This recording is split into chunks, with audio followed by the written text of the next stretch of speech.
Hello and welcome to this video about the final report on the new Belongings programme which Core and Voice with support from Esme Fairbairn and Ziegelman Trust has been running. I'm Ian Stewart Watson and over the last 3 years I've been working on delivering the programme. I'll pick out some of the key points from our work and you can find more details about all the case examples I've talked about in the final report itself. Back in 2019, 16 authorities applied to be part of the programme and 8 were selected. They were a mixture of city and rural authorities as well as unitary and two-tier authorities from right across the country. There were 5 main building blocks to our programme, or key stages to the programme. When local authorities applied to join the programme, their application had to be signed by the Director of Children's Services and lead member to show the commitment of senior officers to the programme. And also they had to set out how they were going to involve young people. We provided the local authorities with tools, the Your Life Beyond Care survey and the Baker-Dixon self-assessment tool so they could baseline their services. Using this baseline information, the local authorities worked with their young people and partner agencies to develop their action plans before entering into a 12-month implementation period. The final stage of the programme occurred in early 2022 when the local authorities redid the Your Life Beyond Care survey and the self-assessment so they could review the progress and refresh their plans.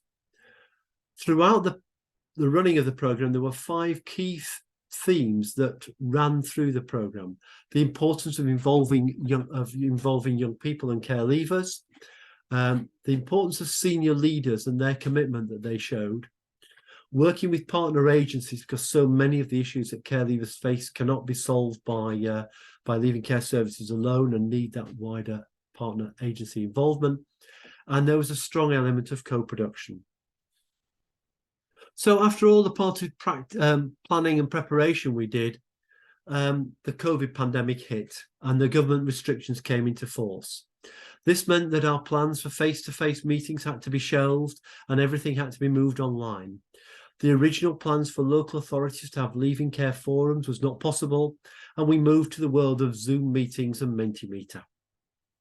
Across the 8 authorities, different formats for participation were in place. In 4 authorities, participation was led by youth services, and 2 of those services were specialist commission services, and in 4 others they were led by leaving care service workers. But what we found was that all these models had their own strengths, but the key important one was that of continually listening and involving young people in their work of the local authorities. There are 2 key messages from the programme, and they are: to deliver the best support and services to care leavers, you must work alongside your young people. And secondly, the importance of working with young people to develop local solutions that they feel will make the most difference to them. Or you could put this another way, really, that of local solutions to local problems. So how do we help the local authorities co-produce their work with young people? And I think this triangle sets out how the 8 local authorities went about that, or how we supported them. I've already talked about how we set the foundations for the programme with a clear expectation at the sign-up stage from the local authority and their senior officers. And this was reinforced during the programme by the attendance of directors, chief execs and elected members at many of the key meetings that we held. We encouraged the chief execs of local authorities to meet with their young people so they could hear directly the plans that were being developed and discuss how they could use their influence to support these plans. The second stage was to establish young people's priorities, and here the 2 baseline tools came into being. The first of them was the Your Life Beyond Care survey.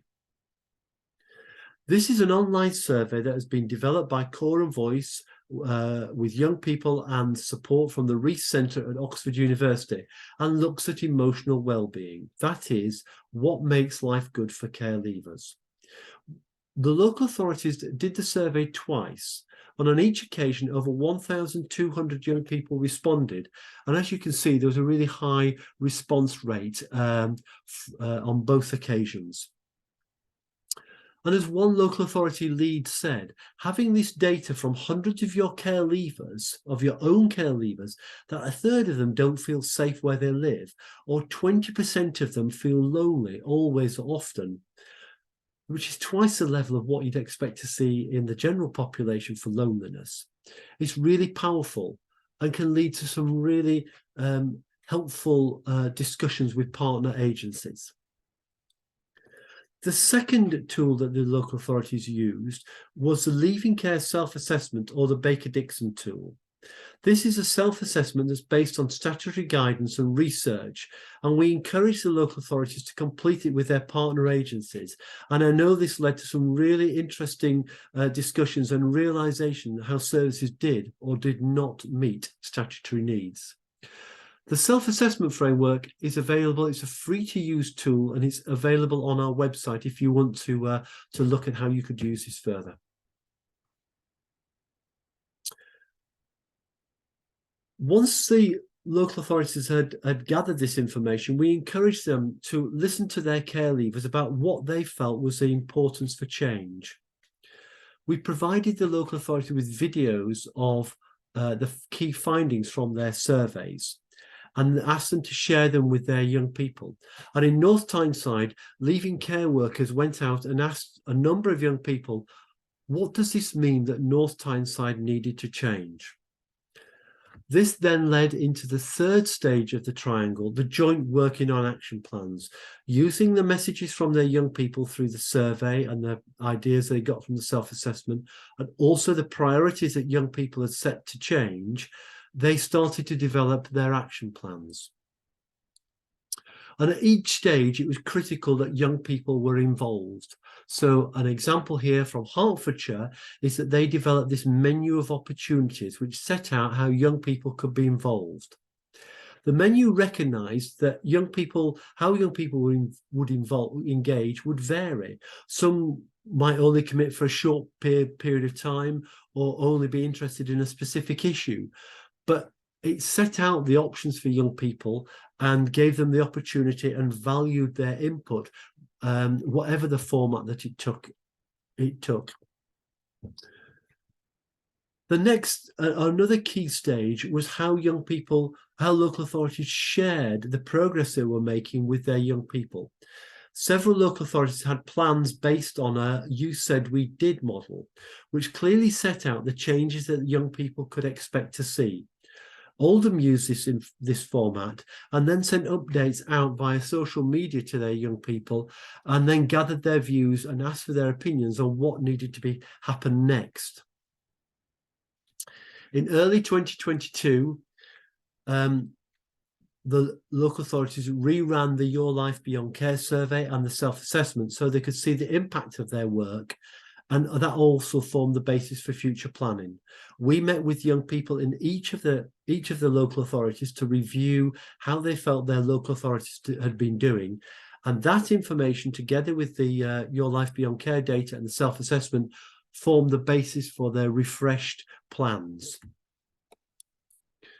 And to give another example of how young people were involved, in Wandsworth, their Future First champions played a role in reviewing progress. Future First is the name of their leaving care services, and their champions were elected by other care leavers. They were members of the Care Leaver Action Group, which was chaired by an assistant director and met on a monthly basis, along with managers from the council and partner agencies. The champions received the papers beforehand, like all other members of the group, and had the chance to gather feedback from the wider care leaver community, and they were supported by their worker to present their views to the meeting. This was a paid role. They were paid at a living wage, and we saw similar models being developed in North Yorkshire through the apprenticeship scheme. As I said earlier, the programme was looking to help local authorities co-produce with their young people local solutions to the difficulties their care leavers faced. The authorities each had about 3 or 4 priorities for change in their action plans.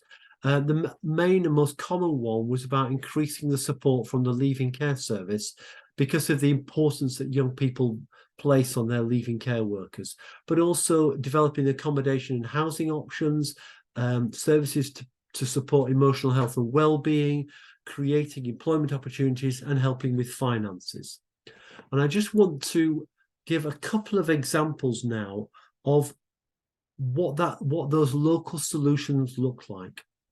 Stockport recognised that they had a higher than usual number of young people living in their own accommodation, and a significant number reported they did not feel safe. They asked their young people what made them feel unsafe and what would help them feel safer.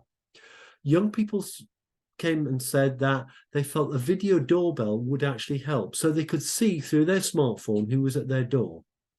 After a pilot where Wi-Fi was provided and smartphones were provided if needed, this has now been rolled out to over 30 young people and has proved to be really quite a successful scheme. It's been taken up by the neighbouring borough of Oldham, and there's a video in the final report of a young person from Stockport and their manager talking about the scheme. The other example I want to share with you is from Oldham, where they identified they had a number of young women whose children were no longer living with them. Oldham set to work with the regional adoption agency and the young women to create a programme where these young people were given a safe space to talk about their feelings of loss, of grief, and also their hopes for the future. And again, there's actually a really powerful video in the final report about this work. So, to return to the 2 key messages from the programme. To deliver the best support and services to care leavers, you must work alongside your young people. Or as one local authority worker put it, we realise that services are better for young people when they are informed and developed by young people's views. And secondly, the value comes from working with young people locally to develop solutions that they feel will make the most difference to them. Not only does this identify the changes that are most relevant for care leavers in their particular area, but also, as the quote from the young person shows, participation in the process itself has a benefit for young people. So I hope this has been helpful. I hope it's given you a flavour of what the work that we've been doing with the 8 authorities over the last 3 years. And if you want to know more about our programme, please do click on the New Belongings website and read the report. Thank you very much for your time. Goodbye.